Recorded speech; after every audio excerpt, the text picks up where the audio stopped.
Hey everybody, this is Rod Meldon, the Book of Mormon evidence guy. I have with me David Reed, who we've just had the first uh, episode of this, and this is now going into the second episode here. We're going to get into some serious stuff today, so we're excited about having you here. Thank you for being here all the way from Michigan. Mm-hmm. And if you haven't seen the first one, go back to the first one there. Also, don't forget to subscribe here right below there and check that out. So you don't want to miss these episodes. This is a deep dive on Book of Mormon DNA. So David, Yeah, and don't let's forget jump to into it. we're going to bring Brill in. Don't forget to for some questions in this one. So we should Yeah, so mention we're that. going to bring in a special guest with us today. The Mesoamerican Heartlander. I was dubbed that with our friends at Word Radio, so I'm just gonna run with it. That's great. Yeah, Cardinellis had that, and if you haven't seen that, you got to see. Go to Ward Radio. Yeah. You can check it out. The funny episode with what we did with a skit that has to do with people thinking. Don't spoil it. Don't spoil it. Okay, we're not going to spoil it. Okay, All there right. we go. Yeah, It's an so awesome so skit. Brill may ask some questions during it. Yeah. We'll have a And conversation, excuse so. that I don't have a camera quite yet. Right. I didn't set us up to have a camera, but you'll have my voice. There we go. Okay. So anyway, Yeah, take the yeah. show. He's the hidden one. Oh, I'm thinking I might like to switch places with him. I'd love to be talking off camera, so There we go. that would fit me better. But All right, so we're gonna jump into are the Native Americans really Hebrews? That is a question that is tantamount to the Book of Mormon and its validity. If it's really a real history, real people and places and events, and they came from the Israel area, and they were Hebrews, then where is that DNA? That's really what the crux of the whole question is. Selfishly here, this is probably the most exciting thing that I'm excited for, because this is what got me to become a Heartlander. Yeah. These questions and watching these videos is what pushed me over the edge. So I'm waiting to hear what David has to say. yeah, about this. well, and it's big because I mean everybody hears, oh, the Native Americans aren't DNA, aren't Hebrew. There's no DNA evidence showing that. Wrong. There is DNA evidence showing that showing a partial Hebrew ancestry, and we're going to dig into that. Yeah. Now we're not saying that all Native Americans. Yeah, it's a partial. Through North Central and South America are Hebrews, but there is a population of people who are Hebrew, at least according to their DNA and also according to the Book of Mormon. So that's what we're going to jump into. So let's go back to the other side of the pond for just a second. Okay. So over in Israel, what kind of DNA did we have over there? What was the DNA specifically of the people who were there in the Jerusalem area around the time of Lehi, 600 BC? And very interestingly enough, there is a population over there called the Druze. Now the Druze are people who are living there in that area. This is actually from a journal article from BMC Evolutionary Biology in 2007, and they basically say that the Druze are significantly different. The Druze sample was significantly different from other populations, mainly because of the high frequency of haplogroup types belonging to the minority haplogroup X. So 27% of the Druze population have this X. The Druze are also interesting because they talk about them being a genetic refugium. Basically, what is that? It means that they have not had outside people coming into their population. They're just marrying within their same group, so Yes. you're preserving that DNA as that kind of the same pool that existed anciently. Right. Yeah. And they reside primarily in Syria, Lebanon, and also in Israel, primarily in Israel there. So there's these different Druze populations. But it's fascinating because they are one of the ways that we would know. Now, this is a population that is a modern population, right? But where did the haplogroup X even come from? Where does it stem from? And for that, we're going to turn to a geneticist. He's Dr. Donald Yates. He is a PhD. He is a geneticist. In fact, he even owns DNA testing systems out of Tempe, Arizona. Now, he happens to be Native American, and so he's interested in finding out the truth of his origins, but he's also a geneticist, so he knows about that too. And we had an interview with him when we did the documentary film called The Lost Civilizations of North America. and we interviewed him, and we were kind of dumbfounded when he basically came out in the interview, and this is a direct quote from that And interview. he's not a member of the church. No, right? he's Yeah, not. that's what I No, thought. he's Yeah. not. Super nice guy. We've actually had him come and speak at my conferences before. But he says, finally, the mystery of Haplogroup X was revealed in a very important study by a team under Dr. Sluice. And he determined without any doubt that the origin of Haplogroup X was the hills of Galilee. It was that clear. The hills of Galilee in Israel is the source population for Haplogroup X, which is in the Native Americans here in North America. Yeah. Okay, that's a mic drop for me. Yeah. Like that is so smoking gun, right? Right. It is. And can I just add something there? So, I mean, because you'll hear this all the time. And if you start talking about haplogroup X, you'll always have some people pop up and they'll say, no, a haplogroup X was Asian. And, but not only is that clear, but I have a slide there. I don't know if you can pull up, Brill. It's that very first one where it's the haplogroup X comes from the Middle East. Yep, I got it up. And it's not just that one, because additional studies have looked at it, and the ones who are looking the closest at where did haplogroup X come from, they're coming to the same conclusion, that it came from the Middle East, and it's because that's where you find the greatest diversity of it. So that means it's been there the longest, right? Yep. And the highest concentrations of it. It would indicate the source of it.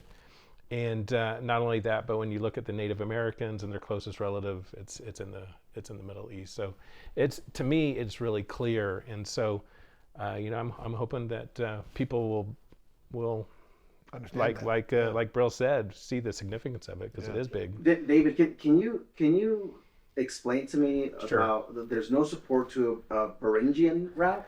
What is that exactly? Beringia is the route Yeah. over the Bering Strait.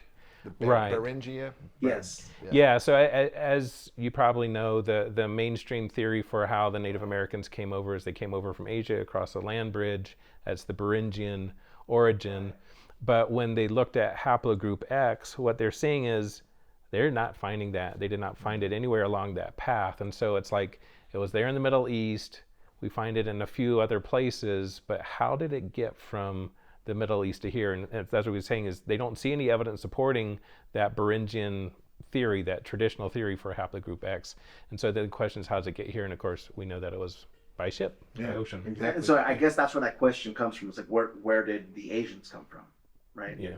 Like how do we have? Well, the Asians came over the Bering. Yeah, Strait. I think that there clearly was some migrations, because that's what the DNA shows. There were migrations that came from Asia across the Bering Strait. There could be additional migration routes. Some of that is hard to determine, but there clearly was an Asian migration there. Well, but the haplogroup X doesn't fit that. Yeah, just another little thing to pop in there, and that is that they think that they had to wait until there's this ice age, and then they had to cross over the ice to do that. And my feeling is they knew how to build ships ever since Noah built one. Yeah. And the natural ocean currents of the Pacific would have taken them from Asia and gone up that direction and down the west coast of the United States. I mean, when they had the big tsunami from the earthquakes there in Japan, suddenly Japanese boats and things that were floating and so forth were going down the west coast of the United States, because that's the natural ocean currents. Yeah. So they didn't have to wait for an ice age to make this trip over to America. They could have come on boats at really any time. Exactly, and as a matter of fact, there's even evidence of back migration that's happened since then. Yeah. So, I mean, they're not that far apart up there. So, exactly. Yeah. Exactly. So I want to bring up that this is the evolution of anthropology, and you can see here that the worldwide distribution of haplogroup X frequencies. Now, this was early on, so there's new information now, but they had the Druze at 26% and the Ojibwe Native Americans at 25%. So the Ojibwe and the Druze are directly the highest populations in the world. Yes. Are right there. Native those Americans, two places, the Middle East, Israel and Northeast America. Okay, so this is actually showing a little bit of where the haplogroup X mitochondrial DNA is in highest frequency. Again, it shows it in the Middle East, what they're talking about here. This is actually showing now worldwide the mitochondrial DNA distribution. is not just in the Middle East, but also in the northeastern part of the United States and Canada. Okay, so that area there is that area. We're going to. I think we were going to go towards the dating part next. Yeah. Because what we hear, the second thing, the first response was Haplogroup X. No, that's Asian. And then once you establish that, and then there always is, oh, but it's too old. Yes. And so let's get into that part. Yeah, so we'll get into that. But there's one population, though, that's just absolutely fascinating. Oh, yes, you should talk about that. And that is the Iraqi Jews. Mm-hmm. Why are the Iraqi Jews important? And actually, this is actually from the American Journal of Human Genetics in 2002. So rather than me telling it, I'm going to have the journal say it. The Iraqi Jews are Jews who were born or whose parents or grandparents were born in Iraq, but the Jewish tradition places their origin of this community in the exile following the destruction of the first temple in 586 BC in Israel. Right. So this is literally the time frame of Lehi and his family. Right. These are the people who King Nebuchadnezzar came in with the Babylonians and sacked the southern part of Israel and took them back as slaves. They took them back to Babylon, which is today Iraq. Right. So this is literally the population of Jews that Lehi was preaching to in the Book of Mormon. That was a sample taken out right at Lehi's time. That's right. Yeah. And so and that because of the fact that they don't intermarry with these outside groups, their populations have also remained quite pure, as it were. And they have the Haplogroup X DNA type, which I think is just fascinating. So we know Haplogroup X was in fact in Jerusalem at the time that Lehi left. Now, does that mean that Lehi has the same DNA? Well, we don't know that. That's one of those things that we don't know for sure, but we know that he was part of that same population, and so was Ishmael. Mm-hmm. So this is a high probability that Lehi would have had the same type of DNA that we can now prove beyond any doubt that was actually in Jerusalem at the time when Lehi left. Okay, so that brings us to another really fascinating one. So National Geographic, everybody knows of that. Yeah. Okay, and just a few years ago, they had an article that says, and the article is titled, "Great Surprise, Native Americans Have West Eurasian Origins." Now, a lot of people don't know where's West Eurasia. What does that mean? Okay. Yeah. So they actually say this, and this is in 2013. So this is a more recent article. It's about 11 years old.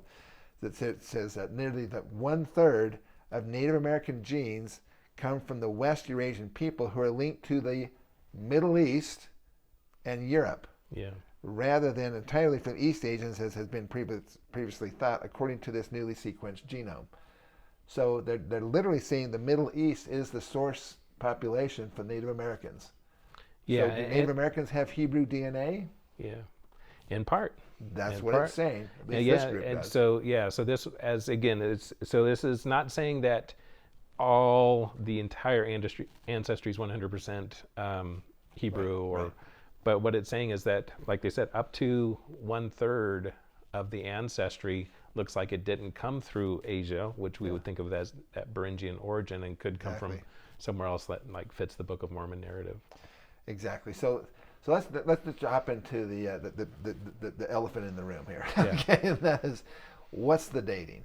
Yeah. When did this Haplogroup X DNA show up here? Now we already talked about in the previous episode that when they first found Kennewick Man up in Washington, they talked about it was about 1,340 years before present, which is about 700 approximately AD, is when the first dating of him came out, right?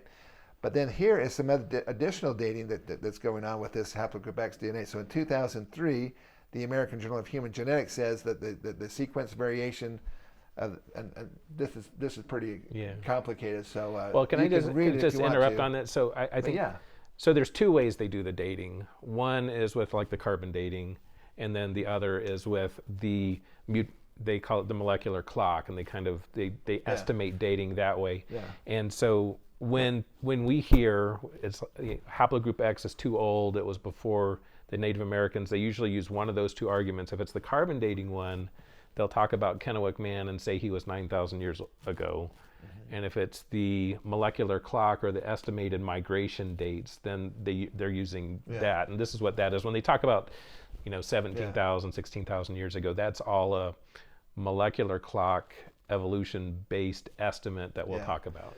And actually that's what we want to kind of jump into, because there's two primary dating methods, and kind of the simplest from a genetic standpoint, because carbon dating is a third one actually, but you have basically what they call phylogenetic dating, which is not based on even carbon dating. It's simply based on the theory that humans and chimps split about 5 to 6 million years ago. And I want to show you a little bit about information about that. So this is actually from the journal Genetics in 2006. And this is how what they call phylogenetic dating is established. They said, assuming a 6 million years for the human and chimp species split, and 6.5 million years for the most recent common ancestor of mitochondrial DNA lineages, we estimate the average transversion rate at synonymous and rRNA positions.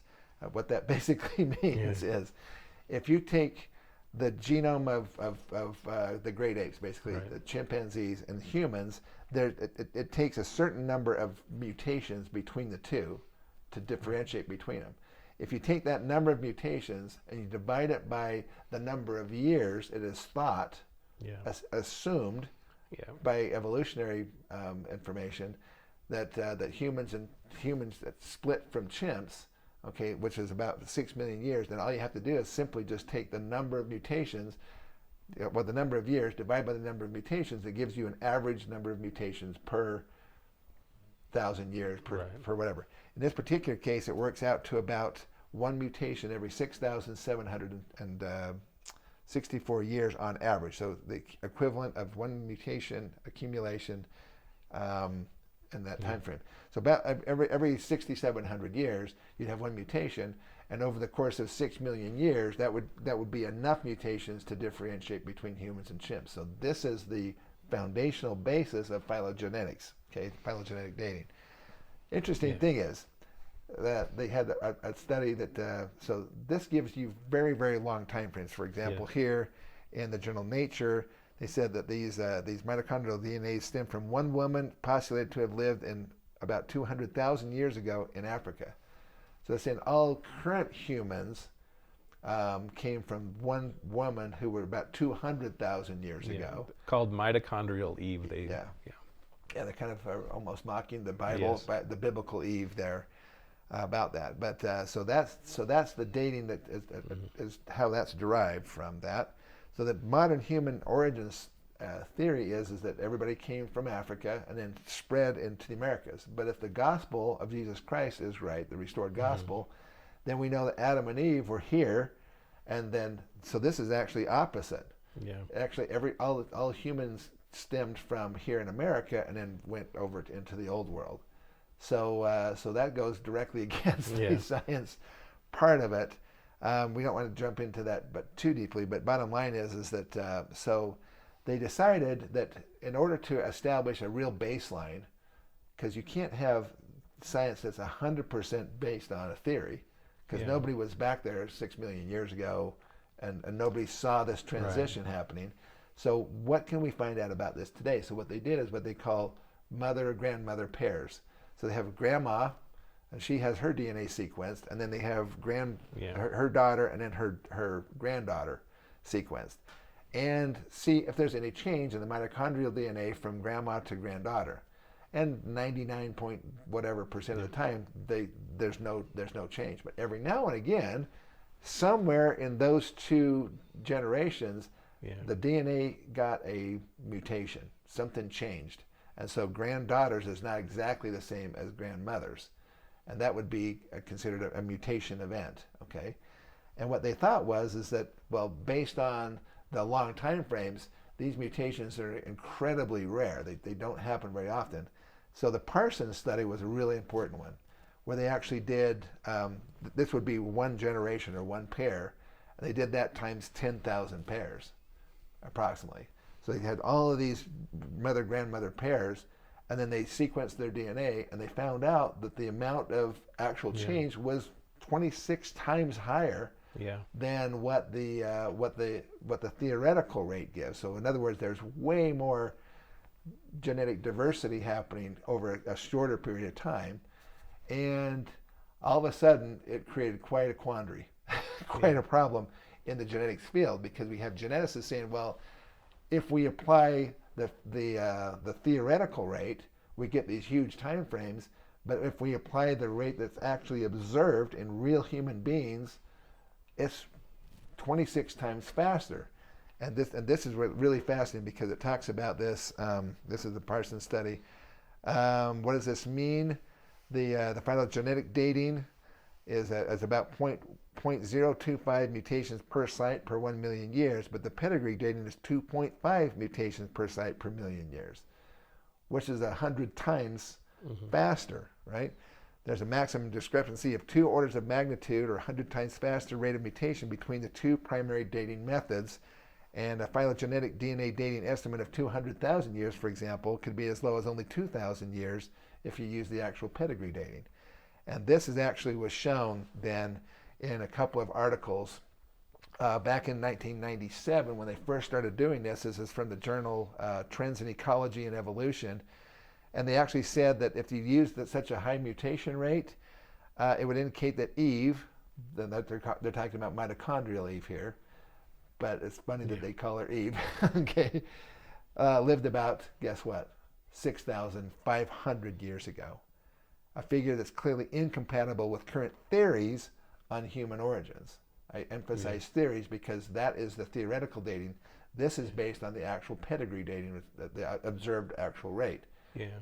And that puts all even 6,500 years ago, but it even got even better than that. So this is the Tsar Nicholas II of Russia. They sequenced his DNA, and they found out, and this was written up in the journal Science in 1998, and it was called Calibrating the Mitochondrial Clock. So how do we calibrate this whole thing? The geneticists literally are trying to figure this out, and they said that researchers have calculated that mitochondrial Eve, the woman whose mitochondrial DNA was ancestral to that of all living people, lived 100,000 to 200,000 years ago in Africa. But if they use the new clock, the actual observed rate, she would be a mere 6,000 years old.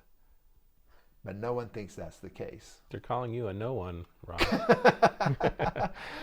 It's an astounding study. It's verifying Yes. the biblical creation and Adam and Eve in the DNA, but then they just dismiss it because it doesn't fit their theory. Yeah. Yeah, so take a step back. So putting this in my own words. So when people will say, "Hey, Haplogroup X, that was 16,000 years ago," when they say that the 16,000 years ago, that's based off of this molecular clock, Yes. which, as you said, starts with an assumption. It starts with the assumption of a full evolutionary theory of the common ancestor.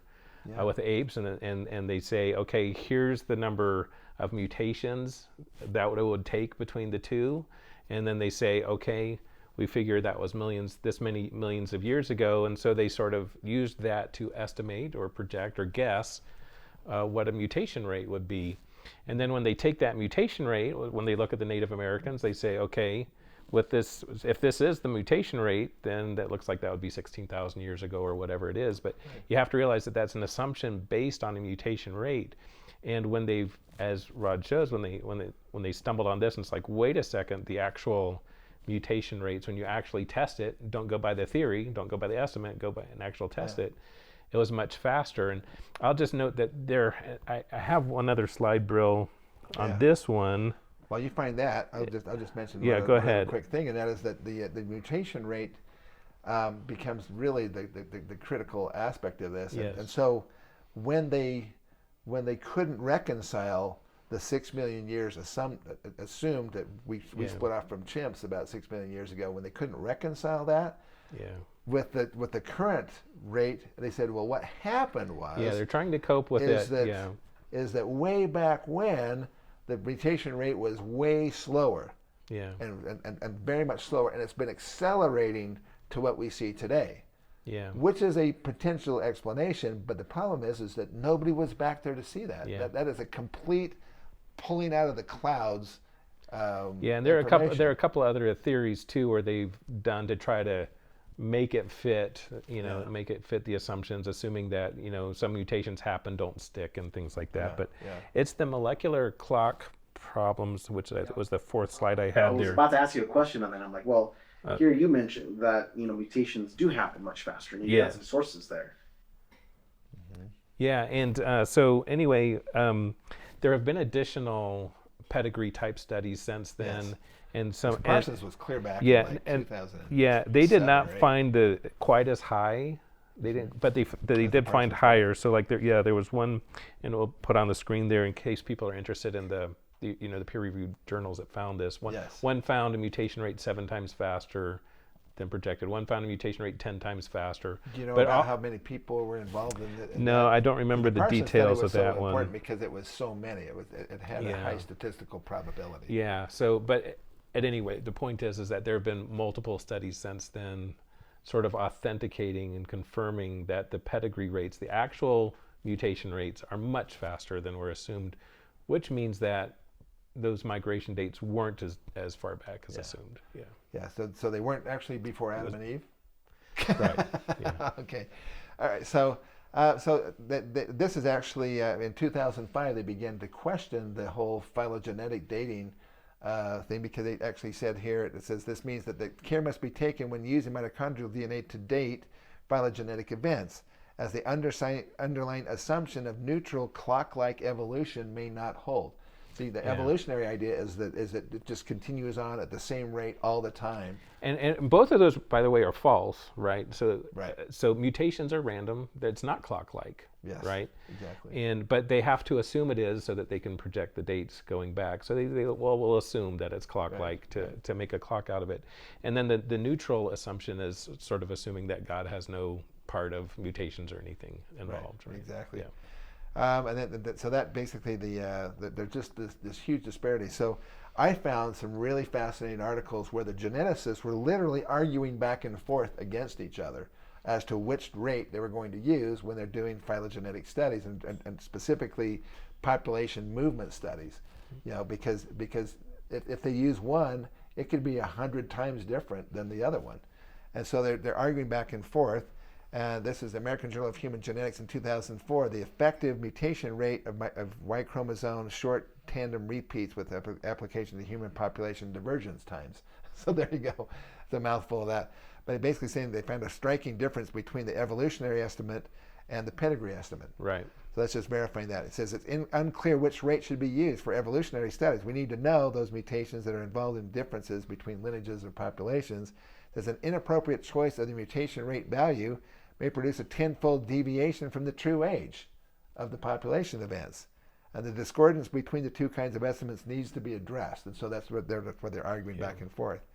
Anyway, it got almost comical, but kind of heated, actually, because they were going, in fact, one of them, this is the News and Commentary, the molecular clock debate. So this was a big enough deal that now you have in peer-reviewed journals that the fact that they're debating which method of dating they should use. And this is in the journal Heredity in June of 2008.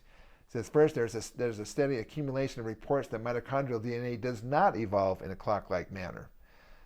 Secondly, we lack adequate calibration points to accurately test estimates even if there was a mitochondrial DNA clock. And then Dr. Bandelt again takes the opportunity to dismiss the discrepancies between the mitochondrial DNA rates from pedigree analysis and those from the phylogenetic analysis. And he says, we disagree that the pedigree rate is not well defined. So they instead of changing the theory, they said, well, you're not doing the pedigree studies correctly. And they're saying, no. It says it's an explicit operational definition. It's in fact more empirical and less theory-based or model-based than the phylogenetic rate estimate. So if you're going to change one of them, it should be the theory should change, not the actual data. What we have found of the data.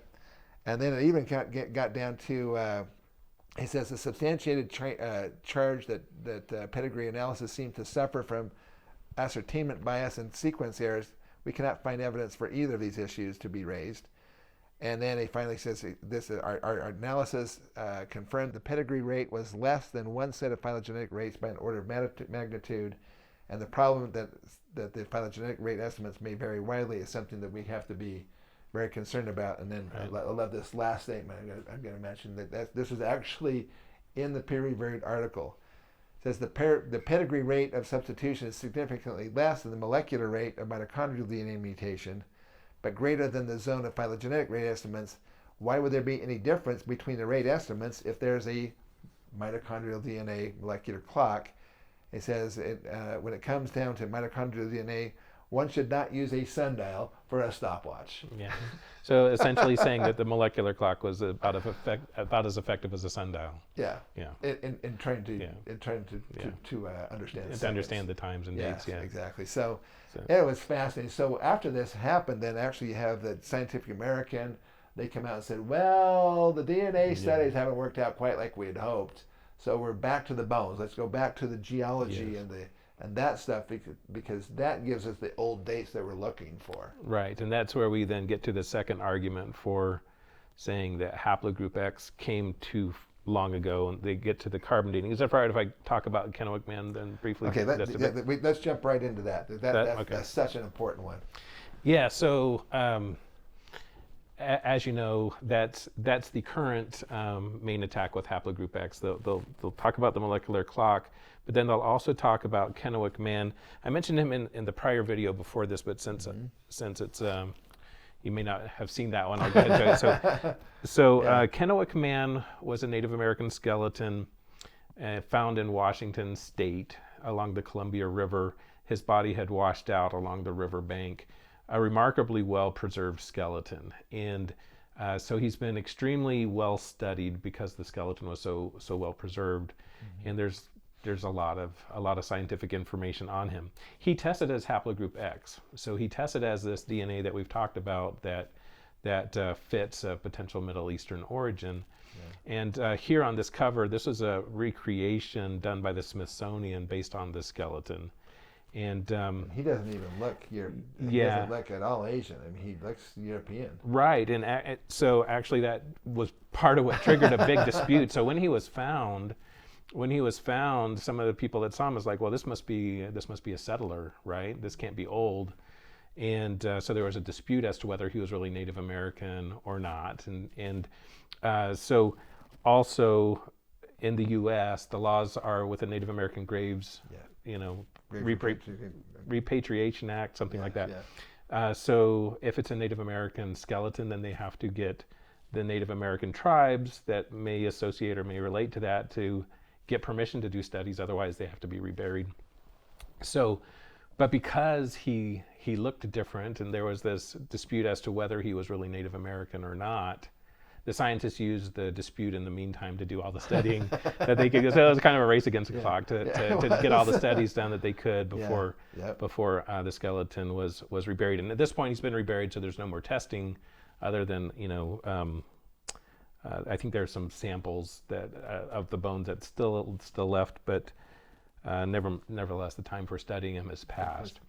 But anyway, so he was mitochondrial DNA haplogroup X, and but when they did the carbon date testing for him, what you'll hear is that they always say, "Oh no, it's well settled that he was 9,000 years ago," and that is the mainstream view. But what most people don't know is that when they did the carbon date testing for him, there was actually 20 different test results they got back in multiple studies. Wow.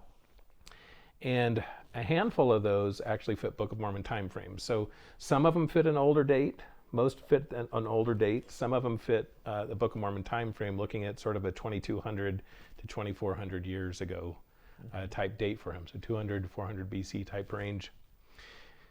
And so then the question is, why don't we hear about that? And then which date is right? Yes. Right. And so in the book, what I do is I talk about him. And actually, Brill, if you'll pull up, I have a slide there. It shows a picture of Kennewick Man in the bank.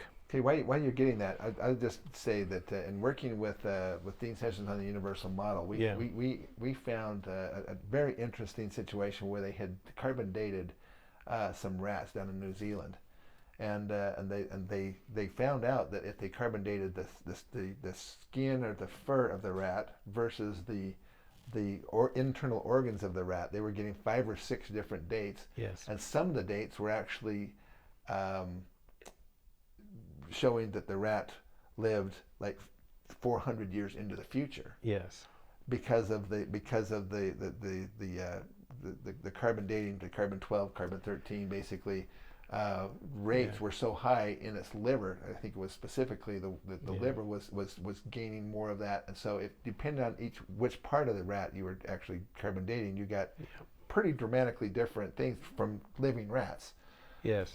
And you also can get different results depending on the context of where things are found. So, for example, when you do a life that's been in the oceans, that's kind of a low carbon, old carbon setting. And so there are accounts of catching live fish. They'll do carbon date testing and they'll test it several hundred years old, that kind of thing. But just so it can be thrown off by the environment that the sample is in.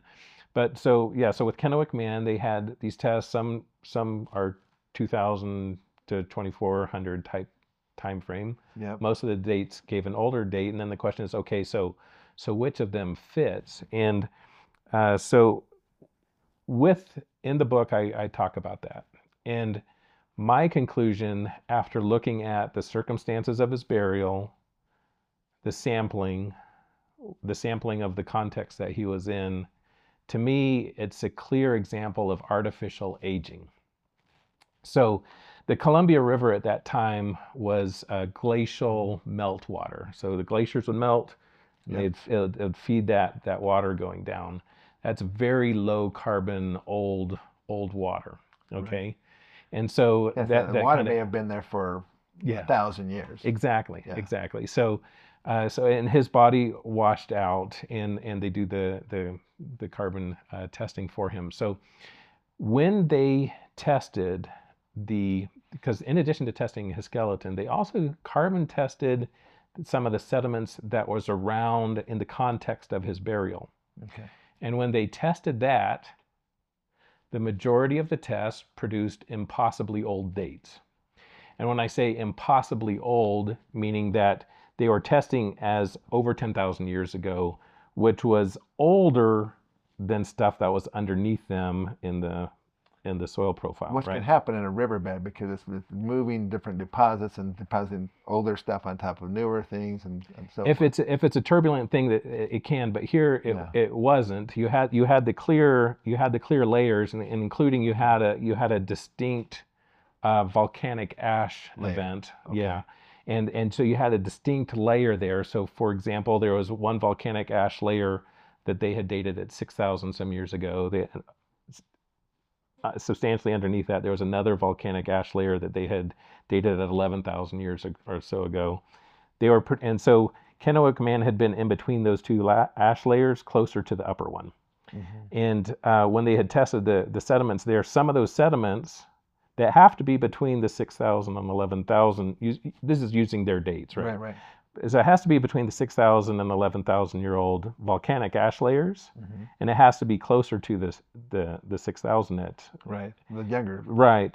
But they were testing it even older than the volcanic ash layer significantly underneath, which is impossible. Yeah. So what that means is that it was artificially aged by the glacial melt water surroundings or whatever was causing artificial aging. So whatever Kennewick Man was in, it would just make logical sense that he was artificially aged in the samples, just like the sediments around him.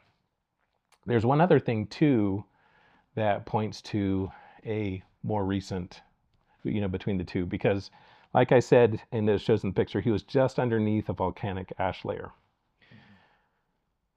The nature of the preservation of the skeleton and the nature of where the sediments were contacted and apparently his hands were face down, they could tell by that fits a burial. It fits a protective burial, right? It's not the way that somebody would just end up in the river. So it was very clear that somebody had buried him, and there was no scavenging on the bones at all, remarkably preserved. So the assumption is that if he had not been deeply buried, you would have had not the same level of preservation. You'd had scavenging. So you had none of that. So it was clear that he had been subject to a protective burial, which has to be a certain amount of depth. But the thing is he was within a few inches of that volcanic ash layer above him. So that's not deep enough to be a protective burial unless he came more recently than the 6,000 year ago volcanic event, which, what does that mean? It throws out all of the oldest dates. Yeah. All of the oldest dates are impossible, they're incorrect, because he had to have been after the more recent event and then buried through The deeper stuff.